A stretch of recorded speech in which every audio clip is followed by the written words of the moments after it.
Digo, de por sí siempre las vacunas han sido extremadamente importantes, pero ahora con esta epidemia del SARS-CoV-2 y el COVID-19 que tantas muertes ha dejado, pues bueno, cobra aún más relevancia de la que tenía anteriormente.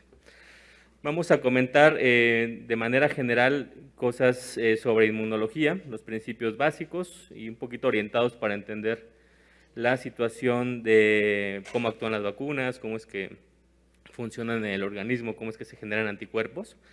Y tomaremos unas pocas diapositivas para comentar los diferentes tipos de vacunas, cuándo se indican, cuándo no se indican, etcétera. ¿Me pasan la que sí? Perdón. Ya.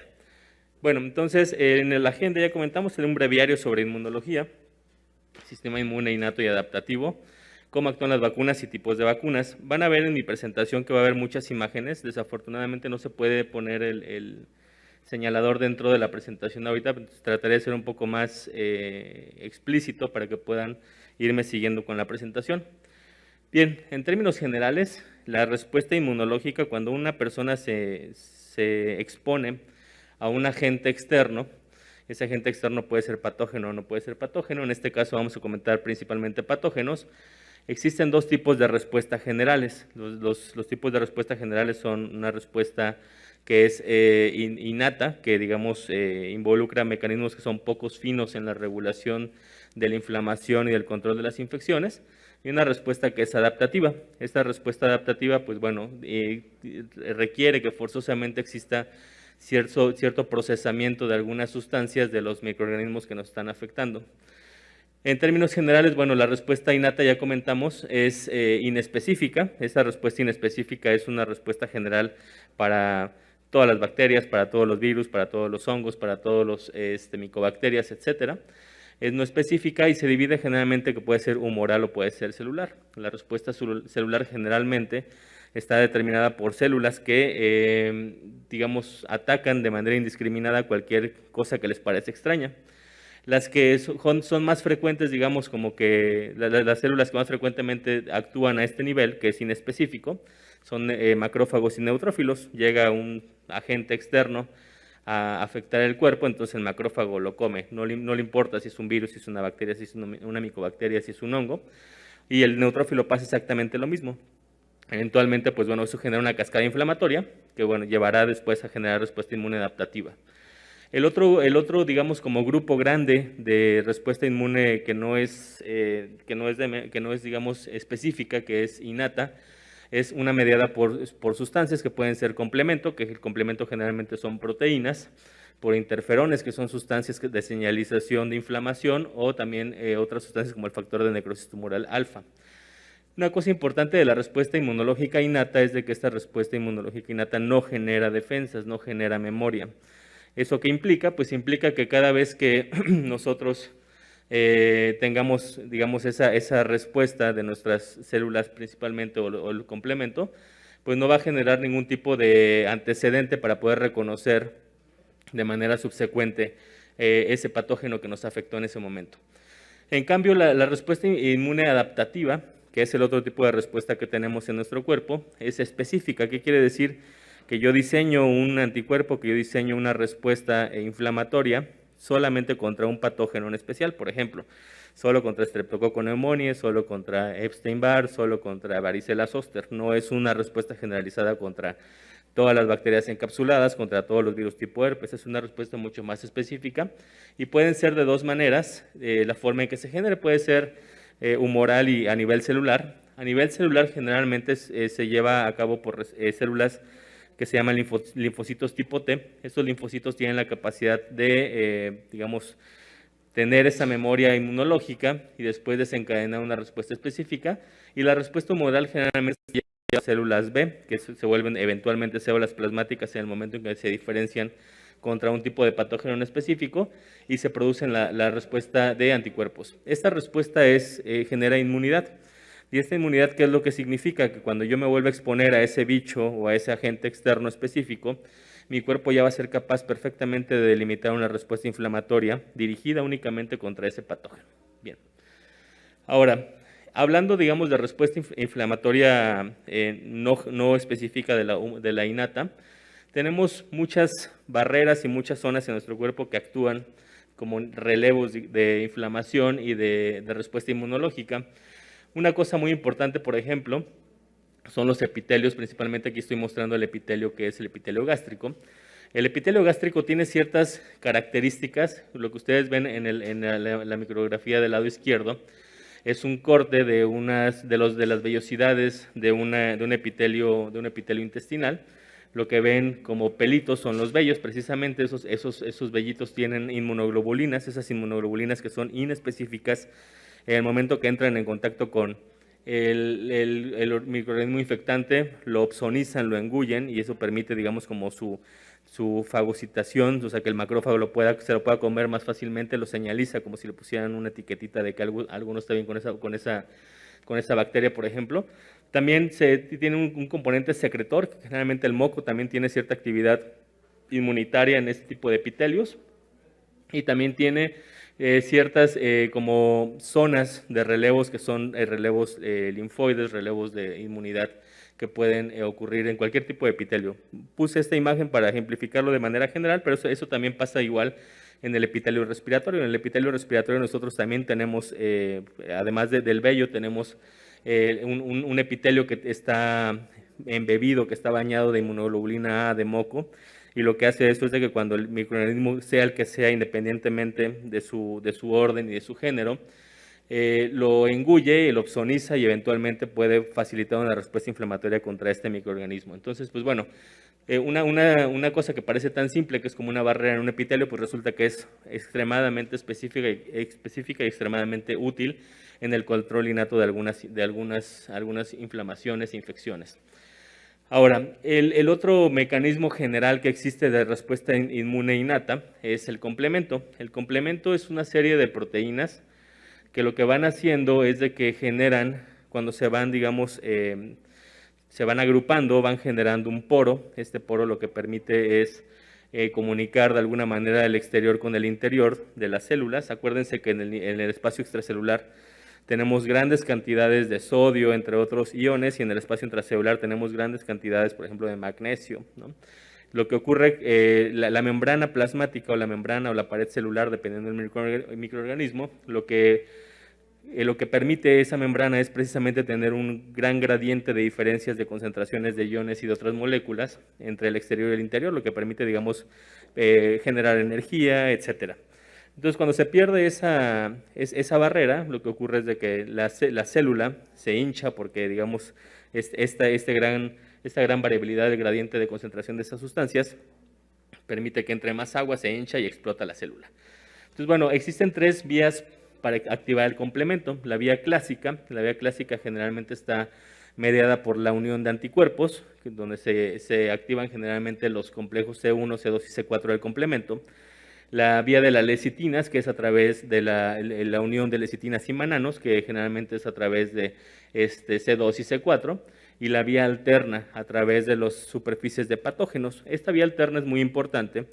Las otras 2 también lo son, pero es muy importante en el sentido, por ejemplo, de sepsis. Generalmente en la sepsis, cuando son sepsis por bacilos gram negativos, el lipopolisacárido, que es una parte estructural de la membrana de muchos bacilos gram negativos, es directamente el que activa esta vía del complemento, y ahorita vamos a ver cómo funciona. Eventualmente, cuando se activan cualquiera de las 3 vías, termina, o digamos la vía intermedia es hidrolizar el complejo 3, el complejo 3 del complemento. Una vez hidrolizando este complemento, lo que ocurre es de que se envuelven de complemento los microorganismos que están opsonizados en ese momento. Funciona como una señalización de inflamación, entonces llegan las moléculas o llegan nuestras células inflamatorias a atacar esa célula específica, y junto con estas 3 cosas ocurre la lisis celular del patógeno. Entonces, pues bueno, aquí lo puse de manera un poco más, bueno, bien, no lo puse yo, lo pusieron los del libro, pero viene un poco más explícito. Entonces, observen cómo, independientemente de la activación de las vías, termina la activación de C3. Lo que ustedes ven de color gris es la membrana, lo que ven ustedes de color verde, que es el complemento, que ustedes pueden observar como abajo a la derecha, donde está la pared gris, se forma un poro. Ese poro es el poro de la unión de la activación del complemento, y lo que ustedes ven es que, bueno, hay una flechita que señala que lo que está del exterior puede pasar al interior.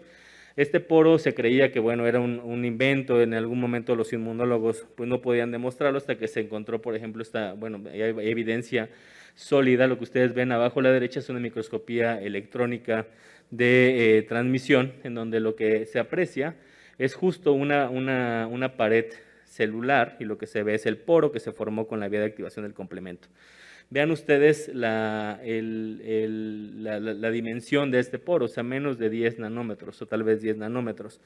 Un nanómetro es un micrómetro, o sea, dividir un milímetro en 1000 y después ese milímetro medirlo, ese 1000 que se dividió, dividirlo otra vez en 1000, eso es un nanómetro. Entonces, imagínense el tamaño y lo difícil que fue encontrar esta foto. Pero bueno, lo importante es de que sí existe y sí existe evidencia real de su aparición. Esta caricatura, por decirlo de alguna manera, me permite explicar un poco mejor y un poco más orientado la situación de por qué es que ocurre o por qué es que se muere la célula una vez que el complemento se activó. Entonces recordemos que se activa el complemento por cualquiera de las tres vías. El complemento es como una especie de señalización que va haciendo una cascada, y esa cascada, su límite final es generar un poro, y ese poro abre una comunicación entre el exterior y el interior de la célula. Entonces, lo que ustedes pueden ver es cómo ese poro permite que el líquido que está en el exterior, en comparación con las concentraciones muy altas de algunas otras sustancias en el interior, pues hinche la célula y eso eventualmente la pueda matar por lisis celular, ¿no? Generando edema celular. Entonces, pues bueno, es una vía inespecífica. Acuérdense que las inflamaciones, cuando son no controladas, ocasionan más inflamación. ¿Qué quiere decir? Si yo tengo una célula que se rompe, una célula, digamos, ajena que se rompe, eso va a generar mucha inflamación y va a permitir que lleguen más células a interactuar y que puedan ocasionar algún tipo ahí, digamos, de reacción un poco más severa, en comparación cuando son inflamaciones un poco más controladas. Entonces, generalmente la respuesta inflamatoria innata ocasiona inflamaciones muy inespecíficas. Por ejemplo, es mucho lo que pasa con SARS-CoV-2. Cuando nosotros tenemos infección por SARS-CoV-2, que es el agente de COVID-19, lo que ocurre es de que como nuestro cuerpo nunca había estado en contacto con ese virus y no tenía memoria para ningún tipo de coronavirus, digamos específicamente contra las proteínas de SARS-CoV-2, ocasiona una inflamación desproporcionada, y esa inflamación desproporcionada mucho es la complicación de lo que vemos en los pacientes. Generalmente ustedes saben que en las primeras fases pues el virus no ocasiona tanto daño, pero cuando existe la etapa de hiperinflamación, que es este descontrol inflamatorio, pues mucho tiene que ver con que tenga que activarse las vías que no son específicas y un poco más controladas de la inflamación en comparación con otras enfermedades. Bien, ahora, esto es lo que les comentaba del lipopolisacárido. El lipopolisacárido es la mayoría de los bacilos gram negativos tienen en su pared celular esta proteína y este azúcar. Básicamente es una proteína que tiene una bandera como de azúcar, y lo que hace esta proteína es de que cuando se reconoce por alguna parte de nuestros macrófagos, generalmente a través de los receptores tipo TOL. Los receptores tipo TOL son unos receptores muy antiguos. De hecho, se cree que que el ojo humano es la evolución del receptor tipo TOL, que tiene miles de millones de años. Entonces, es un receptor que reconoce moléculas y que reconoce cuerpos muy de antaño. Entonces, cuando se reconoce principalmente por el receptor tipo TOL, lo que ocasiona es de que se activan una serie de proteasas, como pueden ver ustedes ahí en la imagen de color azul debajo de la membrana plasmática. Estas selin-proteasas lo que ocasionan es que activan, al final de cuentas, un receptor de necrosis que se llama kappa beta, que es hasta abajo donde se ven como unos pulmoncitos de color azul. Este receptor, perdón, esta molécula lo que ocasiona es generar más inflamación. Entonces, cuando se secreta esta molécula, generalmente atrae a más células de la inflamación para ocasionar daño en ese sitio, pensando que existen mucho más microorganismos de este tipo. Y lo que digamos genera este factor de transcripción kappa beta es de que permite la transcripción de mayor genes de inflamación. Entonces pone a la célula, la cambia de switch de estar inactiva a estar en promoción de genes de inflamación. Bien, el lipopolisacárido es una estructura del instrumento de muchos años, de miles de años hacia atrás. Entonces, lo que tiene de característica es de que tiene una parte, digamos, de la membrana plasmática, que son lo que se ve ustedes en color, lo que ven ustedes de color amarillo, que son parte de los fosfolípidos de membrana. Y lo que se ve de color azul son azúcares, son carbohidratos que están, digamos, añadidos a este tipo de lípido. Y este tipo de lípido genera una respuesta inflamatoria tan grave que es la causa principal de sepsis descontrolada en los pacientes, por ejemplo, que tienen infección por bacilos gram negativos. Ustedes saben, ustedes han visto muchas veces desafortunadamente pacientes que, a pesar de que uno haga el mejor esfuerzo en todos los sentidos con antimicrobianos, soluciones, vasopresores, etcétera, el paciente desafortunadamente, una vez que se arranca con la cascada de sepsis, es muy complejo frenarlo. Todo ese síndrome infeccioso tan grave y que se lleva muchas muertes al año en todo el mundo, está generado principalmente por esta sustancia tan pequeñita, por el lipopolisacárido. Entonces es muy importante reconocerlo y su función que tiene la activación del sistema inflamatorio innato. Ahora, el sistema inflamatorio innato también, y también específico el sistema inmune en general, además de tener funciones de eliminar los microorganismos que son ajenos a nosotros, también sirve para eliminar cosas que son propias de nosotros, ¿de acuerdo? Entonces, imagínense todas las células que se murieran de nuestro cuerpo, que ocasionaran una inflamación desproporcionada, pues sería un caos, ¿de acuerdo? Estaríamos todo el tiempo inflamados, con fiebre, hinchados, etcétera. Se mueren miles de millones de células diariamente dependiendo del tejido de nuestro cuerpo. Entonces, el sistema inmune también controla este tipo de inflamaciones y controla este tipo, digamos, de células muertas. Lo que ustedes ven aquí es un macrófago que se ve hermosísimo, es todo lo que ven de color, digamos, gris oscuro, es el macrófago. Y lo que ven de color como que se ven como óvalos de color blanco son los eritrocitos. Ahí podemos apreciar que hay 5 eritrocitos que están siendo engullidos por el macrófago.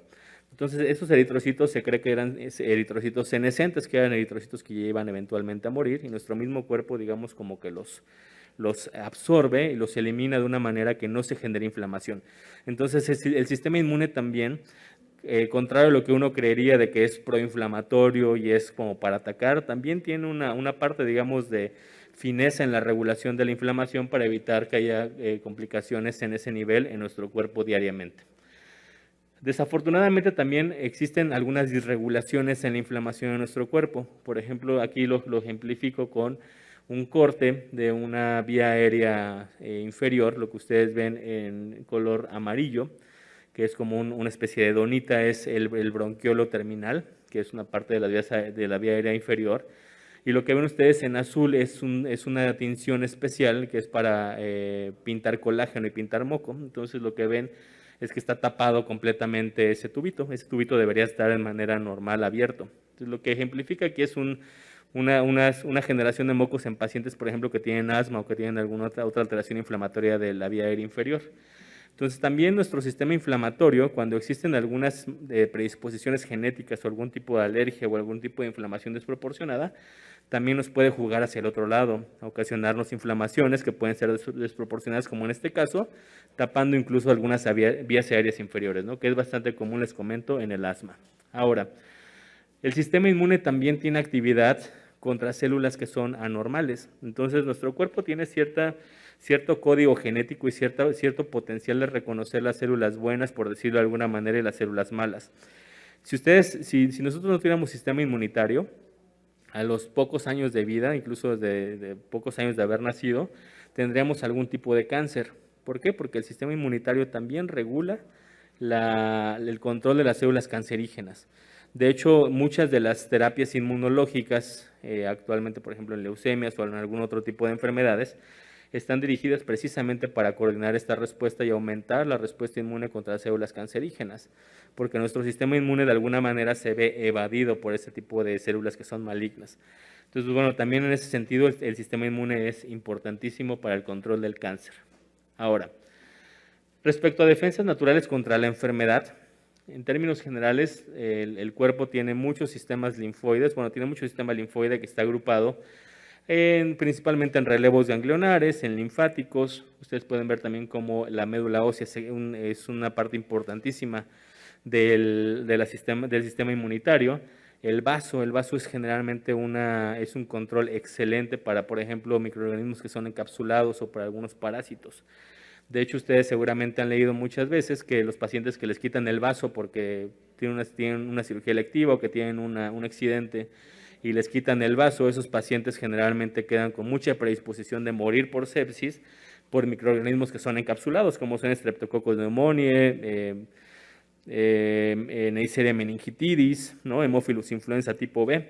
De hecho, incluso hasta existe un esquema de vacunación para los pacientes post-esplenectomizados o con esplenia afuncional, como por ejemplo pasa con pacientes con mieloma múltiple o con malaria grave que tuvieron destrucción del vaso. Entonces, pues bueno, el vaso es también un relevo importantísimo en el control de las inflamaciones y las infecciones en el cuerpo. En términos generales, ustedes saben que cuando existe algún tipo de inflamación, el relevo ganglionar siguiente es el que realiza un análisis de qué es lo que está pasando y deciden si se genera o no se genera algún tipo de respuesta inflamatoria. Y bueno, ese tipo de respuesta inflamatoria eventualmente a través del conducto torácico, entre otras cosas, pasa la información a través de la linfa hacia la circulación mayor, ¿no? Entonces es como se va reciclando la información inmunitaria de nuestro cuerpo. Ahora, las células sanguíneas que se generan en la médula ósea son importantísimas para el control inflamatorio. Entonces, voy a comentar rápidamente las más importantes. Entonces, en cuanto a fagocitos, en términos generales, los basófilos, que son, digamos, de las células blancas, de los leucocitos, están aquí diferenciadas.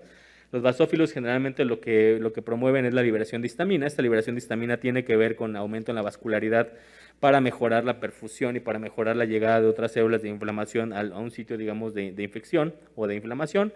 Los eosinófilos generalmente tienen una actividad directa contra los parásitos. De hecho, hay unas imágenes muy padres en donde están algunos esquistosomas, están rodeados completamente de eosinófilos, opsonizándolos para evitar su propagación en el cuerpo. Los neutrófilos, ya quedamos, y los macrófagos generalmente tienen la actividad de destruir microorganismos o destruir, digamos, objetos extraños de manera no controlada, de manera, digamos, innata, ¿no? Generalmente no están mediados por una respuesta inmunitaria específica. Los monocitos, antes de que se vuelvan en macrófagos, si el monocito, por ejemplo, recibe una señal específica de diferenciarse para producir o tener, digamos, como acción contra un tipo de microorganismo en específico, se puede volver un macrófago activado específico, como por ejemplo puede pasar en el hígado, que se llaman células de Kupffer, ¿no? O células de Langerhans en algún otro tipo de tejidos, eventualmente. Ahora, las células dendríticas también son células presentadoras de antígenos a los linfocitos tipo T. Los linfocitos, que también vienen de la médula de un progenitor mieloide, estos linfocitos pueden ser de dos tipos, pueden ser linfocitos T, linfocitos B y un tercer tipo que se llama células natural killer. Los linfocitos tipo B son los encargados principalmente de producir la mayor cantidad de inmunoglobulinas en nuestro cuerpo. El linfocito, digamos, B, una vez que se diferencia, se llama célula plasmática. La célula plasmática tiene unas características muy específicas que tienen un aparato de Golgi muy grande que se pueden reconocer, incluso aquí se ve bien en la imagen. Ese aparato de Golgi está muy grande porque está generando muchas proteínas en ese momento. Ahora, las células tipo T, generalmente las células tipo T son células que tienen memoria específica. Es raro que estos linfocitos T se involucren en la respuesta inflamatoria innata, y generalmente estos linfocitos tipo T tienen un antecedente de haber sido presentados o de habérseles presentado antes un antígeno y producir específicamente una respuesta inflamatoria en función de este tipo de presentación previa. Otro tipo de linfocitos, ya comentamos, los linfocitos natural killer o asesinos naturales, como los tiburones, dicen por ahí. Estos natural killer lo que hacen es principalmente controlar las células cancerígenas y controlar células que están infectadas por virus, independientemente de lo que sea, también son no específicos. Ven una célula cancerígena, no les importa de dónde es, si es de piel, si es de pulmón, ellos la atacan inmediatamente, no se esperan a tener un mayor control fino de ese tipo de situaciones. Ahora, de las defensas innatas del humano, ya comentamos algunas, voy a hacer un poco más énfasis en las que no se comentaron, por ejemplo, la piel. La piel, pues, per se, además de tener cierta acidez, cierto sebo, por decirlo de alguna manera, y además de secretar inmunoglobulinas a través incluso de las células, de las glándulas sudoríparas, también promueve o evita que estas infecciones o cualquier bicho pueda ingresar de manera natural, además de ser una barrera física. Las secreciones a través de las membranas mucosas ya comentamos, y las secreciones mucosas que generalmente embeben directamente el tejido y evitan que se pueda adherir o que pueda atravesar algún tipo de agente externo. El jugo gástrico, por ejemplo, el jugo gástrico, la cantidad de ácido clorhídrico que tiene mata la mayoría de las bacterias, virus o lo que sea que pueda pasar a través de él. De hecho, por ejemplo, ustedes podrán saber que, haciendo una analogía en ese sentido, hay muchas infecciones intrahospitalarias que están en función de la disminución de la secreción de ácido gástrico por el uso indiscriminado de omeprazol, entre otros medicamentos. Por ejemplo, Clostridioides difficile es una bacteria que normalmente se tendría que destruir en el ácido gástrico, ¿no? Que la espora se tendría que destruir en el ácido gástrico. Pero desafortunadamente con el uso indiscriminado de estos medicamentos, pues bueno, pasa al colon y puede ocasionar infecciones tan graves que pueden llevar a la muerte. Pasa lo mismo con otras infecciones, por ejemplo, las neumonías asociadas a ventilación mecánica, ¿no? Eso tiene que ver mucho con el ácido gástrico. La acidez en la región genital, principalmente en la región vaginal, permite que solamente persistan algún tipo de microorganismos, en este caso, por ejemplo, los lactobacilos que son naturales de la flora o de la microbiota genital, en las mujeres evitan que haya otra adherencia a otras bacterias y permiten, digamos, que la acidez que tiene, generada por los lactobacilos, una vez que entra otra bacteria del tracto, digamos, rectal, por ejemplo, de algún otro lado, pues no ocasione enfermedad a ese nivel. Las salivas, las secreciones como las lágrimas y esto tienen generalmente lisozima, además de inmunoglobulina A. Esta lisozima es una enzima directamente que cuando entra con la bacteria la desnaturaliza y la elimina. Entonces vean cómo es importante incluso hasta cosas tan simples como las lágrimas o la saliva en el sistema inmunitario innato. Ahora, también la microbiota en general, normalmente el cuerpo humano en términos generales, más o menos se calcula que el 2 al 5% de todo su peso corporal son bacterias. Y esas bacterias, la función que tienen es precisamente generar una barrera protectora, que son bacterias buenas, generar una barrera protectora para que una vez que yo tenga contacto, por ejemplo, con un Clostridioides difficile en la región colónica, pues bueno, no pueda acceder, no exista un espacio donde pueda ingresar e infectar la mucosa del colon, ¿de acuerdo? La fiebre también se conoce que es un sistema, digamos, de control inmunitario. En realidad esto estaba en algún momento como en duda, pero bueno, pareciera ser que la fiebre tiene cierto potencial de desnaturalizar un poco bacterias y virus cuando suben, digamos, la temperatura a los que ellos están acostumbrados, ¿de acuerdo? Entonces también pareciera ser que algunos procesos enzimáticos se aceleran cuando la temperatura corporal se eleva. Entonces, pues bueno, haciendo más eficiente la respuesta inflamatoria y antiinfecciosa. Toser, estornudar también tiene un efecto, por ejemplo, benéfico en la eliminación de microorganismos. Cada vez que nosotros estornudamos puede ser porque tengamos un alergeno o puede ser que tengamos una reacción inflamatoria que requiera ser expulsada. Entonces también andar evitando el estornudo, la tos no es una buena herramienta. En términos generales, la respuesta inflamatoria ya quedamos que puede estar orquestada por la respuesta innata o la respuesta específica. Ya comentamos también cómo funcionan las células natural killer, que matan básicamente todo lo que se encuentran que consideren anormal. Y también ya comentamos cómo funcionan las proteínas antimicrobianas, ¿no? Los interferones y las proteínas del complemento. Bien. En términos generales, ¿qué ocurre cuando una persona, qué ocurre inmunológicamente cuando una persona tiene un episodio de inflamación? ¿Okay? Entonces, lo que ustedes pueden ver aquí en la primera caricatura del lado izquierdo es una astilla, que esa astilla penetra la piel. Esa astilla que penetra la piel puede tener o no puede tener bacterias. Esas bacterias generalmente pueden ingresar al tracto intravascular y, bueno, pasar al torrente sanguíneo. La siguiente imagen, que es la que está en medio, lo que ejemplifica es que llega, digamos, las células a través de un proceso que se llama diapédesis, que es como pegarse primero al endotelio y después hacer como ameba y atravesar el endotelio para pasar al sitio infectado. A través de ese proceso llegan a atacar directamente las bacterias o los agentes que están externos ahí. Observen cómo el vaso capilar que se ve ahí se ve hinchado porque los basófilos, entre otras sustancias, también se liberan histamina y permiten que llegue más sangre a ese nivel. A ese nivel también, como hay más sangre y hay más metabolismo, hay más temperatura. De hecho, ustedes, pues, parte de la triada de Virchow la conocen, ¿no? De saber cuando alguien tiene un proceso inflamatorio es que tenga aumento de la temperatura, aumento del volumen y que tenga rubor, ¿de acuerdo? Entonces, pues bueno, lo que vemos aquí es la ejemplificación específica de ese tipo de procesos que nos ayudan a combatir algunas inflamaciones. Y lo que pasa después es de que esa inflamación, que es la tercera caricatura, el tercer panel, esa inflamación se controla. Si ustedes ven, ya no se ven tantas células de inflamación, que son las que estaban representadas de color azul turquesa, voy a decir, porque no, las mujeres lo podrán ver de otro color, yo lo veo azul turquesa. Creo que es lo único que se ve azul.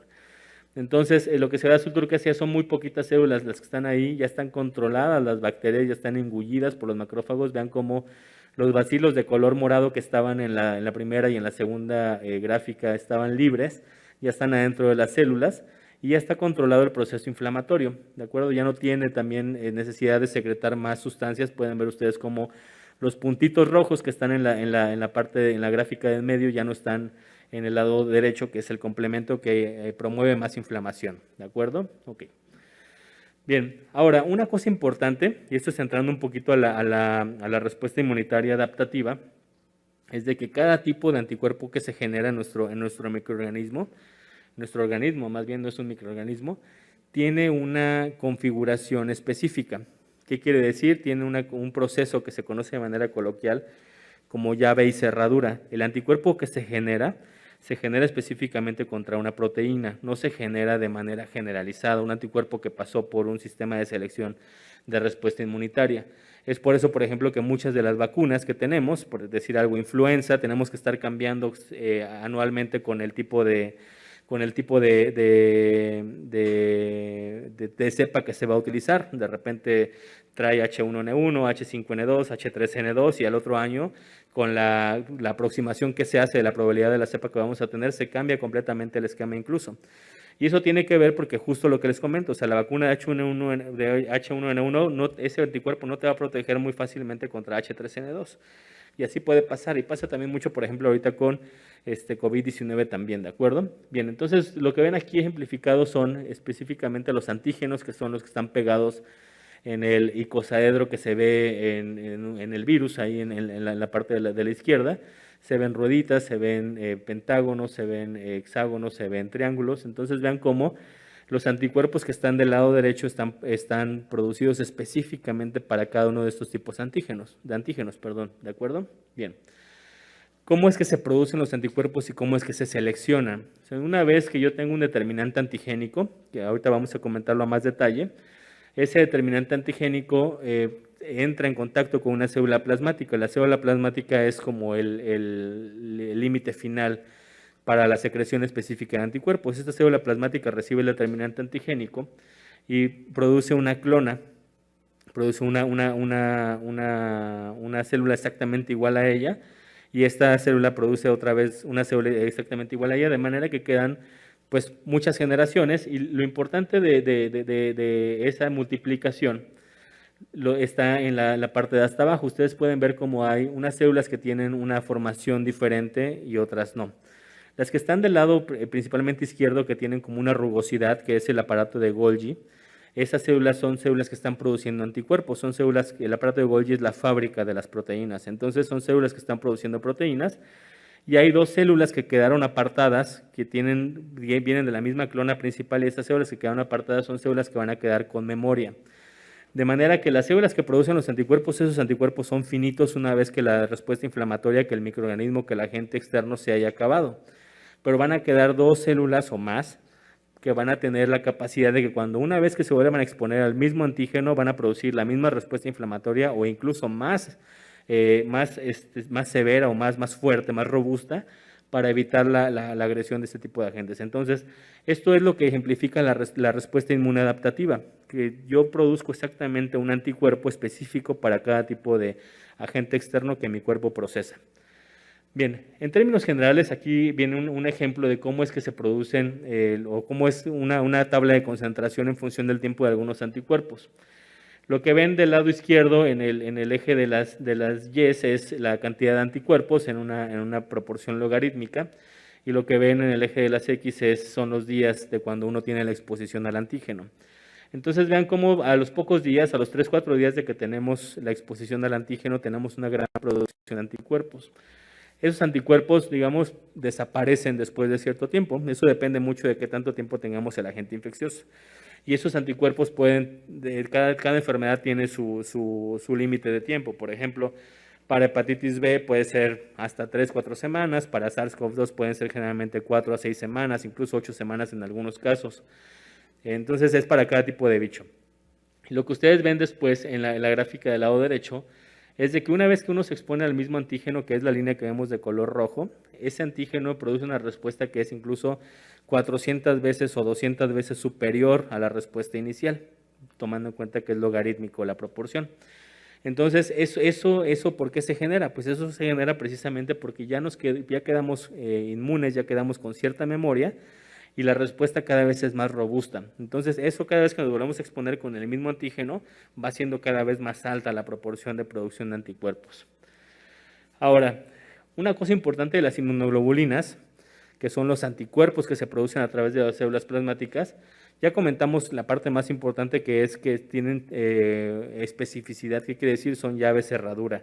Cada anticuerpo funciona solamente para un tipo de antígeno, no hay anticuerpos que se generen de manera inmunitaria específica para, digamos, una proporción grande de microorganismos o una especie o un género.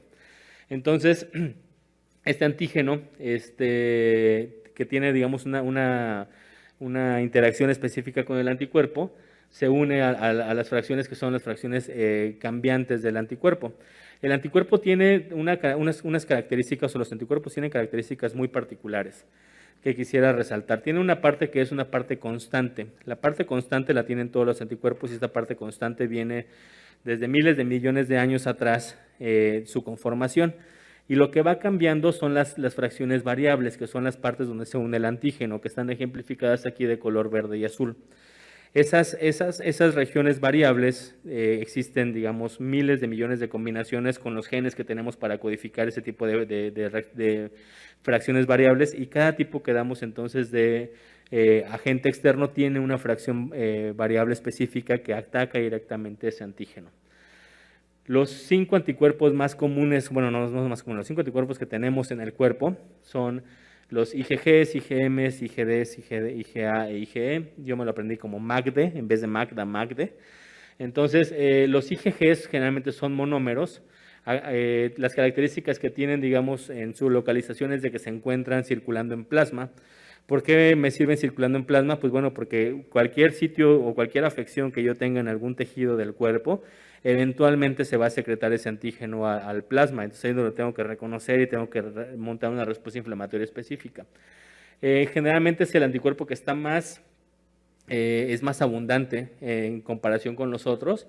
Es un anticuerpo que cruza la placenta, que es algo también importante. Por eso muchas veces las mujeres que tienen infecciones durante el embarazo pueden transmitirle sus anticuerpos a sus bebitos y de alguna manera protegerlos de manera secundaria, y contra generalmente infecciones principalmente virales o bacterianas. Los IgMs, que son anticuerpos que se generan en respuestas agudas, que son anticuerpos que permanecen muy poco tiempo con nosotros en nuestro cuerpo. Generalmente su localización está en la superficie de las células plasmáticas y están también libres en el plasma.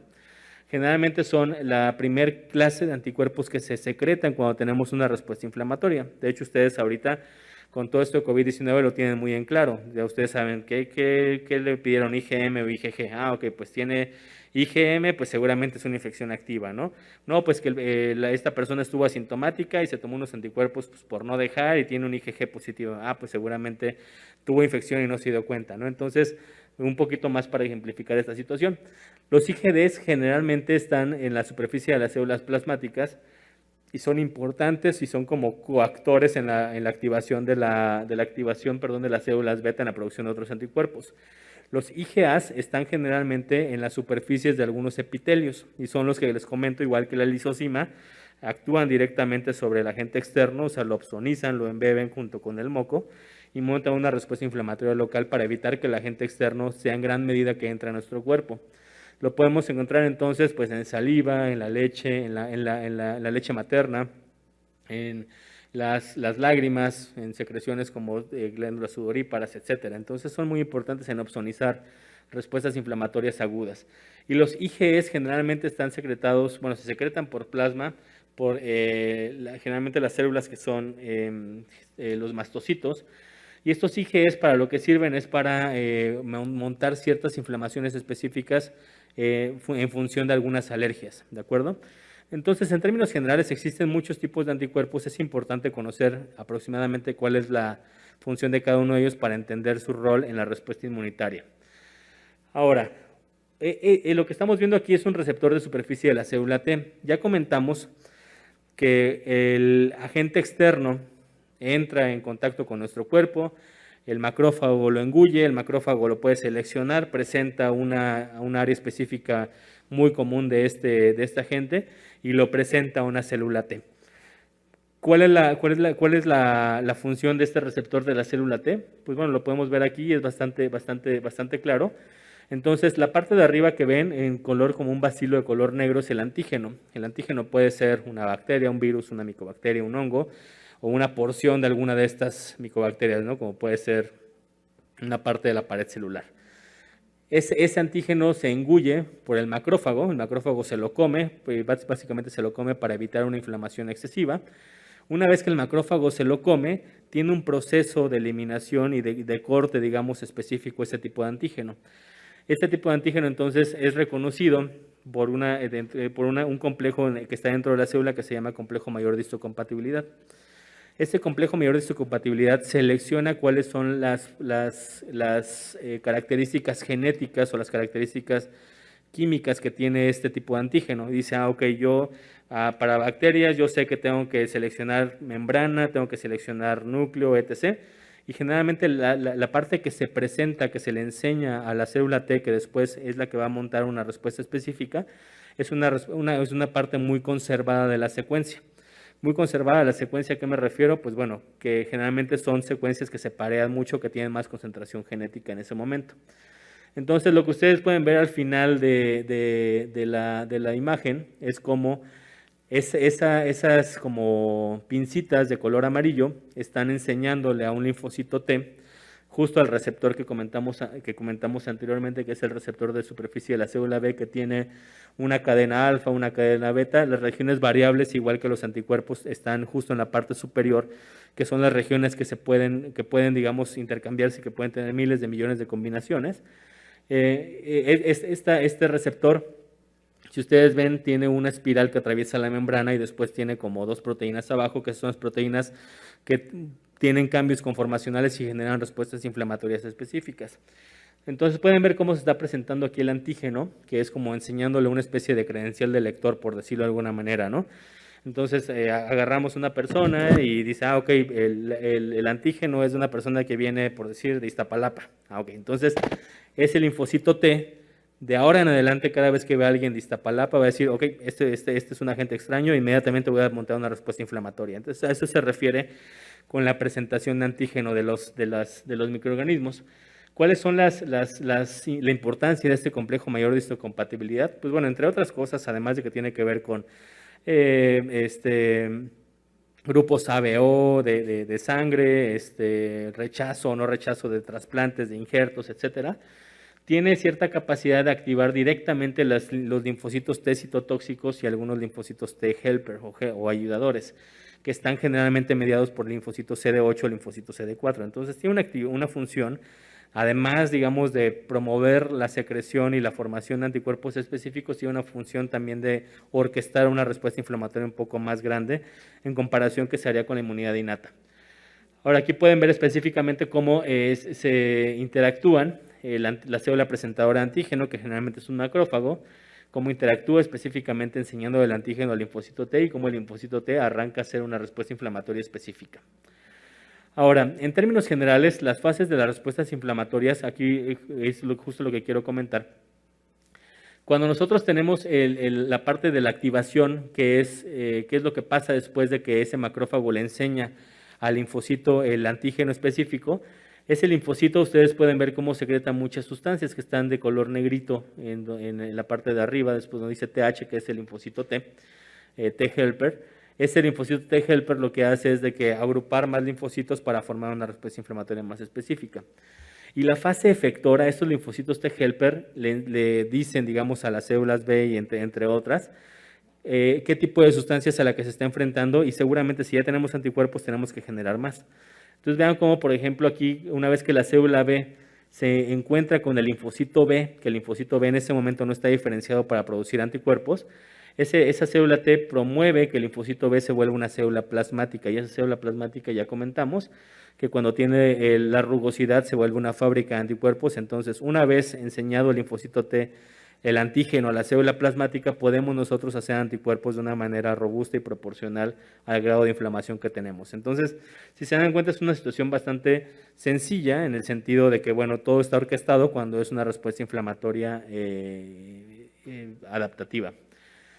En cuanto a las respuestas celulares de la respuesta celular inmunitaria, la parte de la activación, tenemos el antígeno que está de color negrito. El antígeno ya quedamos que se machaca y se le enseña una parte muy conservada al linfocito T.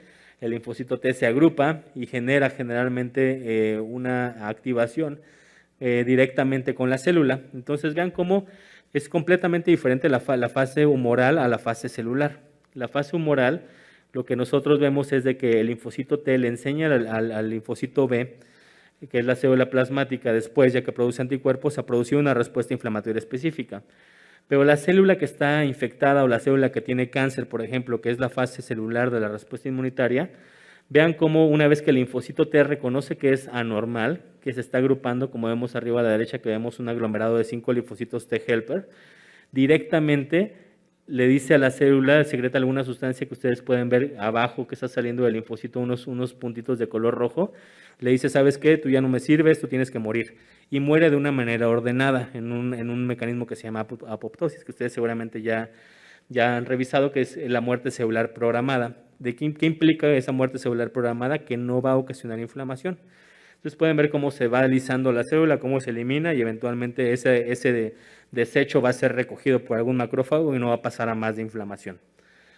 Bien, ahora, las cadenas pesadas, que son la parte, digamos, de las inmunoglobulinas, que son de los anticuerpos, tienen todos estos genes. Ustedes pueden ver cómo la parte izquierda son las regiones variables y las partes derechas son las regiones constantes.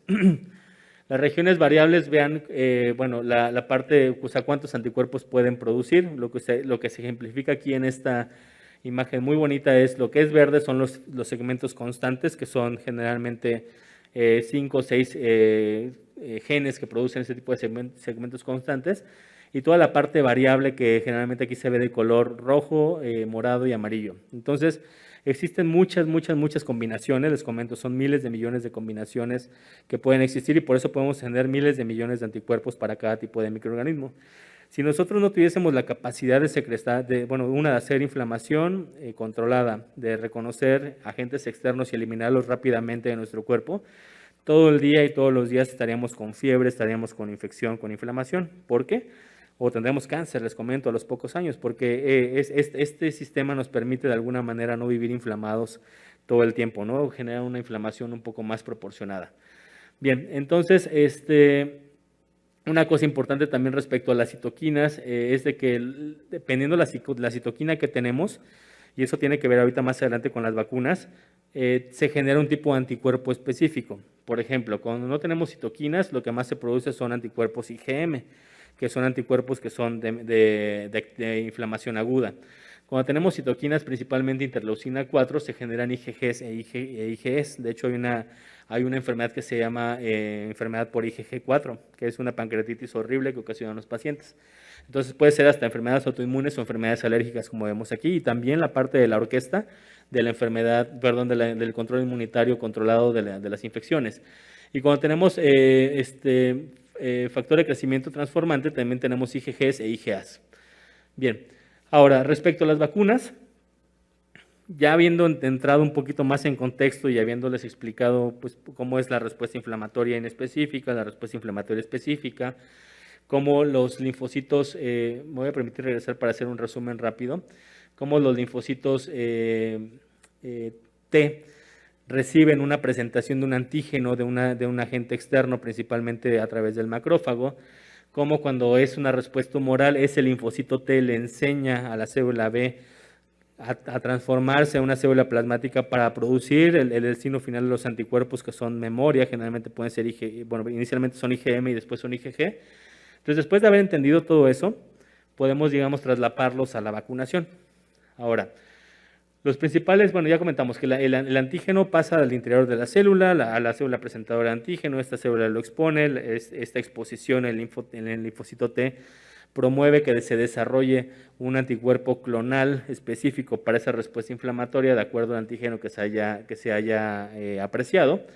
El antígeno ligado a las señales de las células B permite que se vuelva o que se generen más anticuerpos específicos a través de las células plasmáticas. Y bueno, lo que genera al final es que cualquier tipo de antígeno que requiere, que tiene el procesamiento por una célula presentadora de antígeno, ocasiona proliferación específica para ese tipo de defensa. ¿Okay? Y es lo que se busca muchas veces con la vacuna. La vacuna que ya pueda ser de virus vivos, virus muertos o atenuados o RNA mensajero que produzca un antígeno, etcétera. El destino final es de que ese antígeno tiene que ser procesado precisamente por las células presentadoras de antígeno y mostrárselo a las células plasmáticas que son las que van a producir después anticuerpos específicos contra este tipo de respuesta inflamatoria.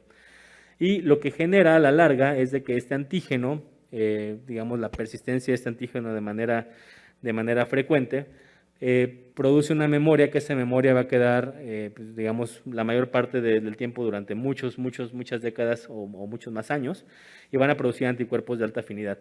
De manera que, por ejemplo, si yo tengo vacuna contra sarampión, ya tengo anticuerpos contra sarampión, que aquí afortunadamente en México casi el 90% llegamos a tener anticuerpos contra sarampión, y yo tengo contacto con una persona de Estados Unidos anti-vaxxer que no se quiso vacunar y que no vacuna a sus hijos, y ellos tienen sarampión activo, pues muy probablemente yo no me voy a enfermar de una forma grave de sarampión, voy a tener una forma limitada de sarampión. Y una cosa importante también es de que yo vacunado con anticuerpos va a ser muy poco probable que yo también transmita esa enfermedad.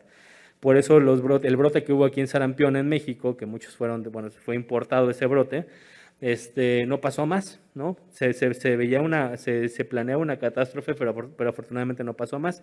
¿Por qué? Pues porque la mayor parte de las personas ya tenemos ciertos anticuerpos específicos contra el virus del sarampión. Si existiera una mutación horrible del virus del sarampión en África y así, bueno, pues podría ponernos en jaque probablemente dependiendo qué tanta afinidad que tenga con los anticuerpos que tengamos, pero en términos generales eso es poco probable que pase, ¿no? Al menos no pasó ahorita en México. Entonces, ¿a qué voy con eso? Que bueno, los anticuerpos que tenemos son específicos para esa enfermedad, ¿de acuerdo? Si nosotros nos cortamos con un con un clavo oxidado en la construcción y tenemos hace 3 años nuestro último refuerzo de toxoide tetánico, pues bueno, no nos va a dar tétanos, ¿de acuerdo? Pues nos puede infectar la herida, lo que sea, pero tétanos no nos va a dar. Bien, ahora, la respuesta inmune, ya quedamos que pueden ser, bueno, se generan 2 anticuerpos, unos anticuerpos que son tempranos, que son las IgMs, generalmente se secretan a la primera semana, 2 semanas de que tengamos el contacto con el antígeno. Por ejemplo, por poner otra variante ahorita de COVID-19, por ejemplo, sabemos que a las 2 semanas ya tenemos 70-80% de anticuerpos IgM cuando nos vacunan contra Pfizer, por ejemplo, ¿no? Que es BioNTech. Con otras vacunas tarda más tiempo. Entonces, la siguiente dosis, o digamos, tarda más tiempo en que podamos hacer IgGs. Normalmente las IgGs, dependiendo también de cada enfermedad, en COVID-19 les comento, normalmente tarda de 4 a 6 semanas, para cada enfermedad es diferente, en hepatitis B puede tardar hasta 1 mes, mes y medio, 2 meses, hay que tener mucho cuidado con eso para saber cuándo medir la inmunidad, que ya comentaremos más adelante. Una vez que tenemos un busteo, pues por ejemplo, lo que ustedes ven aquí en la gráfica de abajo a la izquierda, nosotros tuvimos el contacto con un antígeno. Ustedes pueden ver cómo la primera línea roja es una respuesta pues relativamente baja de ese anticuerpo cuando nos expusimos a él, y una vez que tenemos la misma exposición al mismo antígeno, la respuesta, les comento, puede ser 200 a 400 veces superior, y eventualmente eso puede durar años, incluso la mayor parte de la vida, como por ejemplo pasa con la vacuna de fiebre amarilla, ¿no? Incluso con toxoide tetánico, hay unos estudios bastante interesantes en China donde con una sola dosis de toxoide tetánico parece ser que te protege más de 80 años, pero bueno. Ahora, en términos generales, ¿cuál es la dinámica de la respuesta inmune adaptativa? Ya vimos, lo que ustedes ven en color azul, la línea de color azul es la respuesta de células T, que las células T, acuérdense, su actividad es directamente proporcional a que están activando células plasmáticas para producir directamente anticuerpos, y lo que ustedes ven de color rojo es la producción directamente de anticuerpos, que es por células plasmáticas. Entonces, pues bueno, tenemos un contacto con algún tipo de enfermedad de un antígeno, tenemos la respuesta inflamatoria inmune innata, Recordar que la respuesta inflamatoria inmune innata no produce inmunidad, no produce anticuerpos, por eso se ven planas estas dos líneas. Tenemos inicialmente contacto con el antígeno y inmediatamente pica el número de linfocitos T activado y pica también el número de IgM. Ese control, digamos, de la inflamación es temporal y ustedes pueden ver cómo puede durar hasta semanas. Después de eso, si volvemos a tener un contacto con el mismo antígeno, que puede ser meses o años después, tenemos ya cierto nivel de IgG, que es un IgG que se generó como respuesta inmunitaria a ese antígeno. Sin embargo, ese IgG, si nos volvemos a exponer a un síndrome infeccioso, probablemente no pueda ser suficiente para controlar la infección. Entonces tenemos nuevamente el contacto con ese tipo de antígeno y la respuesta vuelve a ser proporcional al grado, digamos, de activación de los linfocitos T.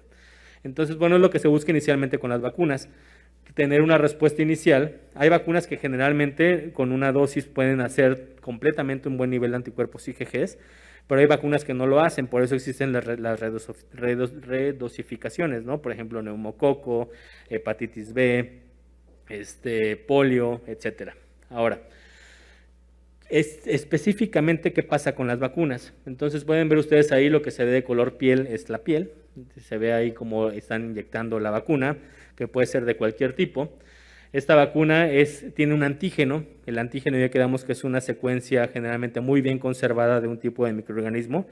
Ese antígeno muy bien conservado lo que nos permite es de que la próxima vez que tengamos contacto con ese virus o bacteria lo podamos reconocer fácilmente. Para que se den cuenta de la importancia de las secuencias conservadas, por ejemplo, para cada tipo de microorganismo existe una secuencia o existe un antígeno específico. Por ejemplo, para SARS-CoV-2 es la proteína Spike, la proteína punta que le dicen por ahí, la proteína S o proteína M. Entonces se decidió que para hacer la vacuna contra SARS-CoV-2 tendría que hacerse un diseño para proteína S. ¿Por qué? Porque haciendo un análisis de todos los coronavirus que se habían presentado, la proteína S es la que tenía la secuencia más conservada, más parecida. Entonces, bueno, por eso la vacuna, ya sea que se inyecte proteína S directamente o ya sea que se inyecte un RNA mensajero de proteína S. Con influenza, por ejemplo, ¿no? Hemaglutinina y neuraminidasa son los dos antígenos que están muy bien conservados en este tipo de virus. Pues bueno, entonces se inyecta el antígeno, que ustedes pueden ver arriba, que está de color, bueno, que es una ruedita de color carne. Ese antígeno lo reconoce la célula dendrítica, o que es un macrófago que está especializado generalmente en la piel. Esta célula dendrítica lo reconoce, lo procesa y lo presenta al complejo mayor de histocompatibilidad al linfocito T. Pueden ver cómo el linfocito T, una vez que es presentado este antígeno y el linfocito TCD4 y TCD8, ese linfocito T genera inmediatamente células de memoria. Y ese linfocito T directamente va a estimular las células que están de color azul, que son linfocitos B que no están en ese momento diferenciados para producir anticuerpos. Una vez que se estimula ese linfocito T por ese linfocito que fue activado previamente por un macrófago presentador de ese antígeno, ya se generan los anticuerpos específicos. Entonces, creo que en esta imagen se puede resumir mucho lo que habíamos comentado anteriormente. O sea, ¿qué es lo que se busca con la vacuna? Generar a través de un antígeno, que el antígeno es la sustancia que generalmente es muy bien reconocida por nuestro cuerpo, generar a través de un antígeno una respuesta inmune controlada y una respuesta inmune predecible. Yo saber que cuando voy a poner un antígeno voy a tener cierta respuesta de anticuerpos para tener inmunidad a largo y a corto plazo. Okay.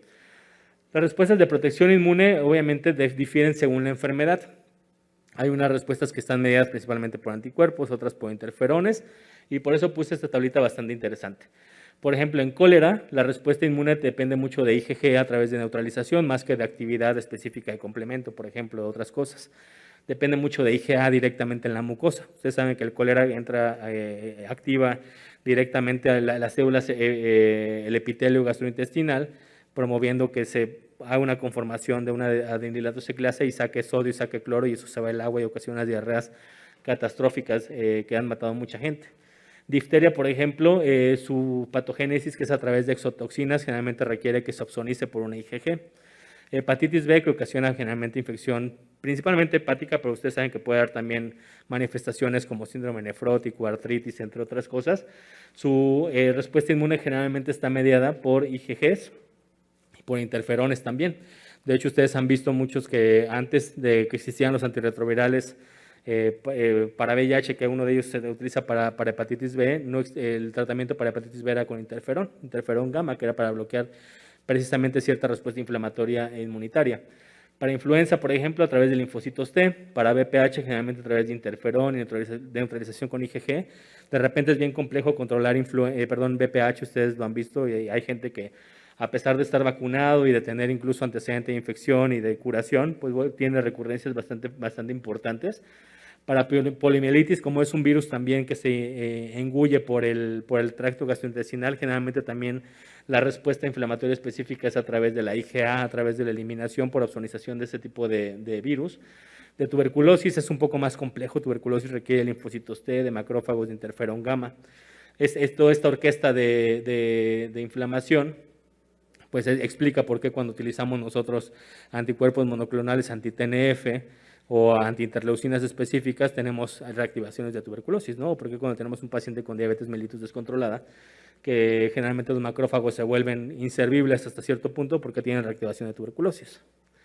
Bien, en cuanto tenemos ya la parte, digamos, inicial de la presentación del antígeno, la selección, la expresión de los linfocitos B, también tenemos la activación humoral que ya comentamos. Esa activación humoral está mediada, puse solamente los receptores por hacerlo un poco más explícito, que son CD28, CD40, CD40L, CD8036, que son receptores específicos en lugares, digamos, de relevo ganglionar a nivel del cuerpo. Y bueno, ahora, me permití poner esta imagen porque voy a hablar un poquito de las vacunas de la inmunología, de las vacunas de SARS-CoV-2. Esta imagen me parece muy padre y la verdad es que yo no había encontrado una plática anterior, no había visto en algún libro, pero bueno, lo que ejemplifica es desde 1700 o 1800 que existió la vacuna de la viruela, hasta el 2010, cuántas eran las vacunas que se han producido. Pueden ver cómo desde hace mucho tiempo existen vacunas. Afortunadamente México no es un país que sea antivacunas, afortunadamente tenemos la conciencia social de lo que implica estar vacunado. Y bueno, ustedes ya saben lo que estamos pasando ahorita con el SARS-CoV-2 y esto, pero bueno, pueden ver cómo muchas vacunas que se utilizan actualmente no son tan viejas como se creía. Por ejemplo, influenza, VPH, rotavirus. Rotavirus es un logro humanitario, ¿no? Una vez que hubo vacuna contra rotavirus dejaron de haber niños muertos por diarrea, que antes pasaba bastante frecuente, ¿no? Meningitis, neumococo, hepatitis A, que aquí en México no se aplica. Varicela, que aquí en México se aplica muy poco, debería aplicarse más. Aquí en México le apostamos más a la inmunidad de rebaño y a las varicelas paris, ¿no? A las fiestas de varicela, que el niño está enfermo de varicela y la mamá lleva a todos sus hijos a que se enfermen de varicela, que eso no debería pasar, pero bueno, así fue como yo me inmunicé de varicela, por ejemplo. Entonces, bueno, puse todo eso porque vean cuántas vacunas, digo, no hice la cuenta, pero son tal vez 20, 25 vacunas, desde 1800 al 2010, y vean cómo en menos de un año se han hecho al menos 12 vacunas de SARS-CoV-2 en menos de un año, que ahorita pasaremos a eso. Ahora, las clasificaciones de las vacunas, regresando un poquito a todas las vacunas que se han hecho, existen, digamos, dependiendo el tipo tanto de vial, el tipo de coadyuvante, el tipo de microorganismo que tenga, si está vivo, si está muerto, como sea, existen muchas clasificaciones. En términos generales, aquí puse la más aceptada. Esta revisión, perdónenme por no poner la bibliografía, pero esta revisión salió en la revista Nature, que ustedes conocen que Nature es de las revistas de circulación de ciencia básica, es el top mundial. Salió en febrero de este año esta publicación que está hermosísima. Pueden ver ustedes cómo, bueno, ellos la clasifican. Vacunas vivas atenuadas, ¿cuáles son como las más representativas? Sarampión, rubiola, fiebre amarilla, influenza, polio oral, que ahorita van a comentar más adelante sobre ella. Bueno, para fiebre tifoidea, que se aplica en Estados Unidos, por ejemplo, para la encefalitis japonesa, rotavirus, BCG y varicela zoster. ¿Desde cuándo existen este tipo de vacunas vivas atenuadas? Desde 1798 que se apostó a la viruela.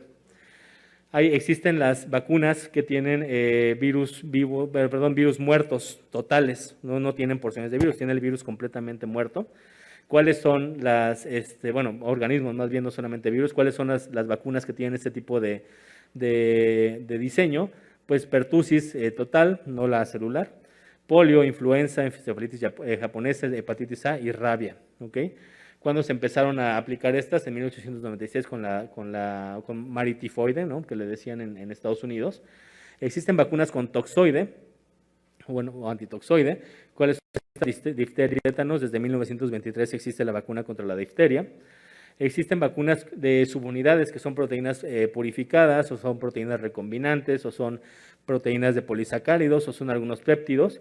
¿Cuáles son estas? Principalmente pertussis, algunas vacunas contra influenza, hepatitis B, que hepatitis B es lo que se inyecta, es el antígeno de superficie, meningococo, que lo que se inyecta de meningococo y de neumococo son las superficies capsulares generalmente, y hepatitis A. Desde 1970 existe esta forma, digamos, de vacunas con la introducción de la vacuna contra anthrax, que no se pone en la actualidad, pero bueno, es como el arquetipo de este tipo de vacunas.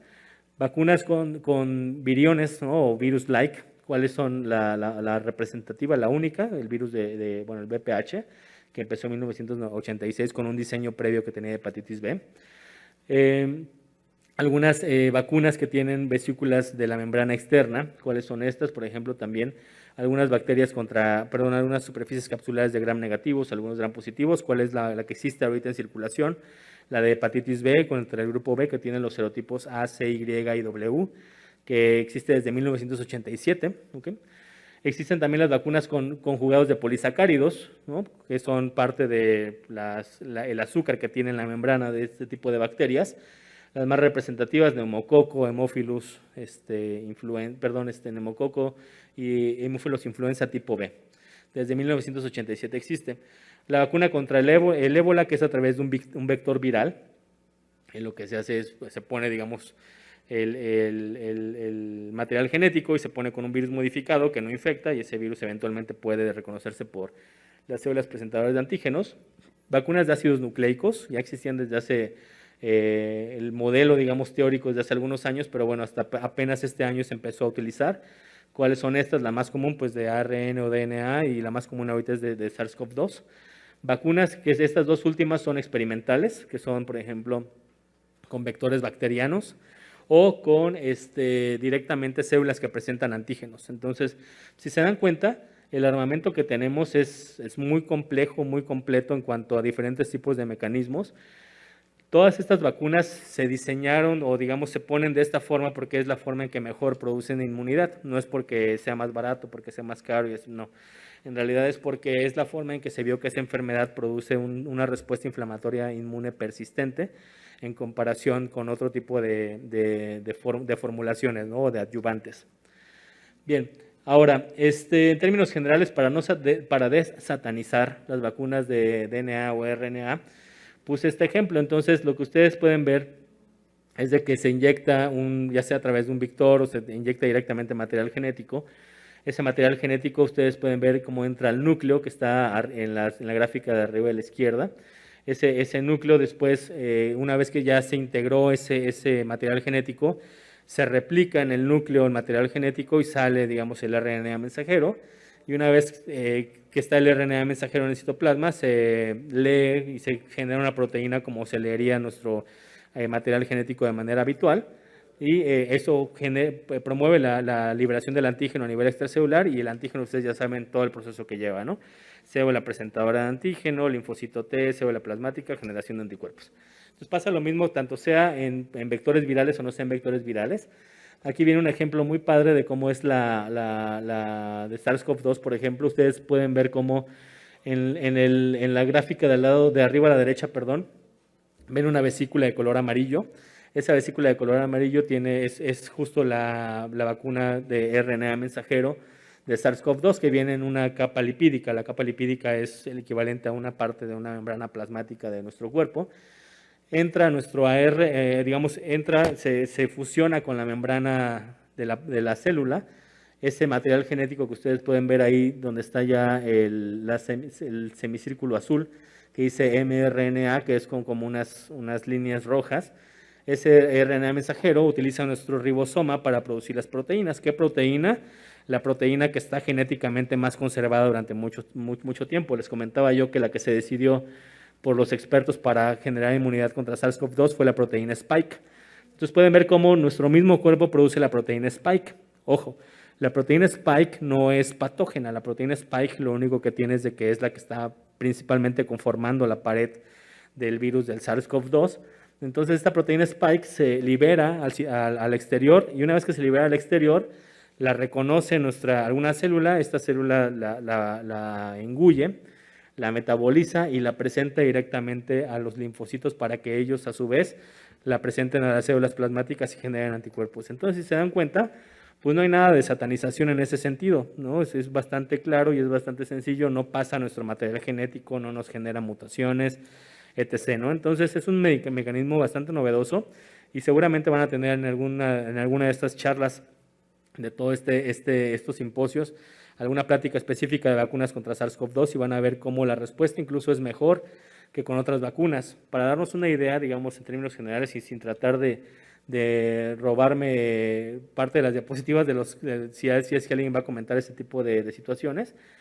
Normalmente la vacuna contra influenza que se pone de manera anual, un excelente año nos da un 70% de protección, 70-75%. La vacuna contra el SARS-CoV-2, la más débil, por decirlo de alguna manera, sin sonar discriminatorio, genera 75-80% de inmunidad. O sea, la peor vacuna en inmunidad que tenemos ahorita contra SARS-CoV-2 sobrepasa por mucho el mejor año que tenemos contra influenza de inmunidad. Entonces, son vacunas que funcionan de una manera excelente y yo creo que muchas de las vacunas que existen anteriormente van a pasar seguramente o se van a empezar a probar con tecnología de RNA mensajero porque son más efectivas en ese sentido.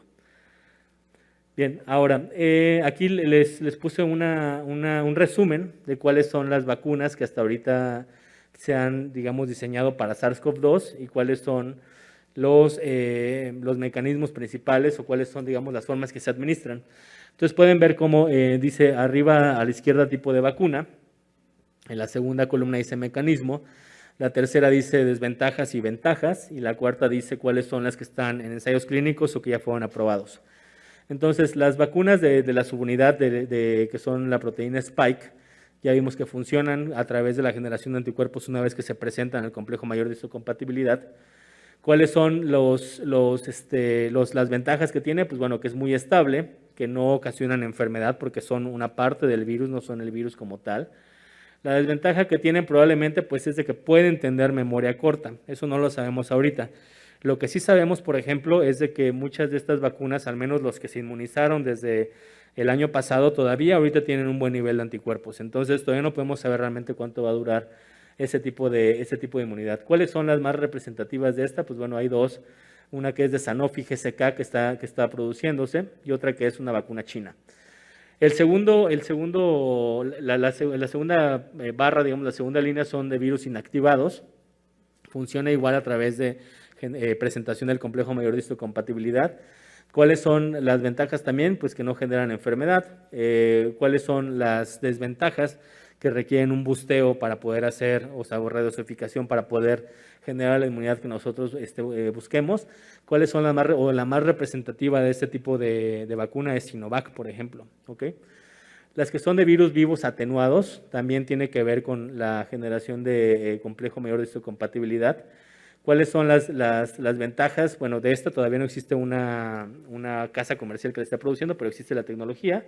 Pues bueno, que tienen digamos, la infección la mimetiza, ¿no? Es como si tuviésemos una infección en chiquito, ¿no? Entonces podemos tener de repente síntomas de SARS-CoV-2 sin que la inflamación o la infección sea grave que nos lleve a la muerte. Yo creo que por eso tal vez no se está probando este tipo de tecnología. La otra es de partículas que son parecidas a los virus o de viriones. La que está probándose es una Medcago que está en Chicago. La ventaja que tiene es de que tiene un poco más de generación de inmunidad porque atraviesa más los nódulos linfáticos en comparación con las otras. La vacuna de virus recombinantes, que también tiene que ver con la generación de anticuerpos al final de cuentas. De esta de virus recombinantes, es probablemente de las más comunes que se están utilizando ahorita. Tenemos la de AstraZeneca, la de Janssen, la CanSino también y alguna que va a salir tal vez de Glaxo. Y las vacunas de RNA virus, que son las que hasta el momento, en comparación con las otras, han demostrado un poco más de eficacia y menos de complicaciones respecto a probables eventos asociados a la vacunación, son, por ejemplo, Moderna y son Pfizer, que son BioNTech y CureVac. ¿Cuáles son estas? Pues generalmente, ¿cuál es la ventaja que tienen? Pues que son fáciles de modificar, ¿no? Que no ocasionan la enfermedad. ¿Cuáles son las probables desventajas? Que probablemente también se requiera hacer un busteo para poder tener inmunidad un poco más persistente. Y la otra es de que pareciera ser que no se sabe cuánto va a durar la inmunidad producida por estas vacunas. Ahora, respecto a algunas ventajas y desventajas asociadas con los tipos de vacunas específicos, ventajas, por ejemplo, que están producidas por microorganismos que están vivos, ya sean atenuados o no atenuados, pues generalmente las ventajas que tienen es de que generan una respuesta inmune un poco más poderosa que en comparación con las que son solamente de subunidades. Pueden requerir, por lo tanto, menos dosis para tener una inmunidad adecuada. ¿Cuáles son los problemas que puede tener? Y esto, pues bueno, que la estabilidad generalmente, ¿no? Se requiere un poco más de situaciones logísticas para poder manipular y para poder administrar este tipo de vacunas. Las vacunas que son de organismos muertos o subunidades, ¿cuáles son las ventajas que tienen? Pues que son menos reactogénicas, generan menos enfermedad asociada, bueno, menos efectos adversos parecidos a los que genera la enfermedad per se. La otra es que también no son patógenas, afortunadamente. ¿Cuáles son las desventajas? Pues que requieren múltiples dosis y que también no sabemos qué tanto va a tener de inmunogenicidad o la potencia de la inmunogenicidad. Las vacunas a través de DNA, si se dan cuenta, esta publicación ya es un poco viejita, entre comillas, desde el 2010, pero ya desde aquí ya existían las vacunas a través de, bueno, existía la tecnología de hacer vacunas a través de material genético.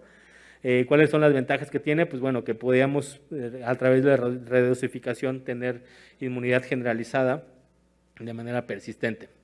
Bien, ahora, puse esta gráfica y es la penúltima diapositiva y la idea es que podamos saber nosotros que la vacunación que se genera o la vacunación que se aplica, tenemos forma de medir en muchas de las enfermedades la inmunogenicidad o las defensas que generamos con esa vacuna.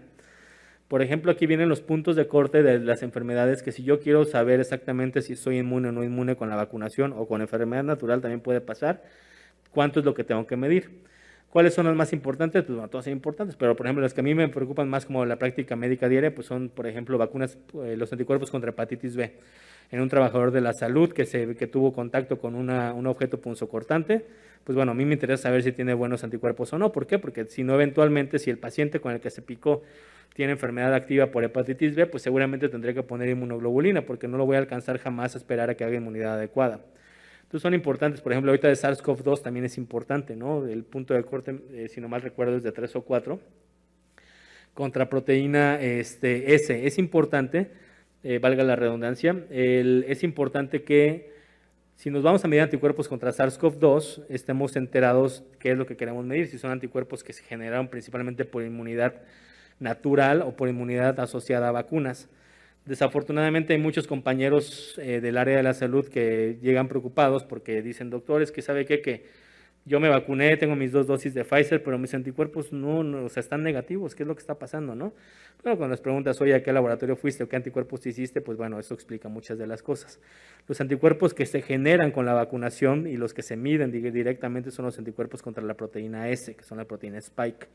Desafortunadamente muy pocos laboratorios en el país hacen ese tipo de anticuerpos, entonces nada más están gastando dinero el personal de la salud de manera innecesaria, entonces hay que tener cuidado con eso. Los que se generan o los que miden normalmente, los que vienen los kits de anticuerpos de manera digamos como más común y de más fácil acceso, miden anticuerpos contra proteína M, que esos anticuerpos jamás se van a mover si no es que tuviste infección natural, inmunidad por infección natural por COVID-19, ¿de acuerdo? Bien. Pues bueno, espero con esto haber sido, digamos, claro con algunos conceptos que yo considero que son muy básicos para entender toda esta fenomenología que se viene asociada a la vacunación. Afortunadamente, otra vez hay avances en ese sentido.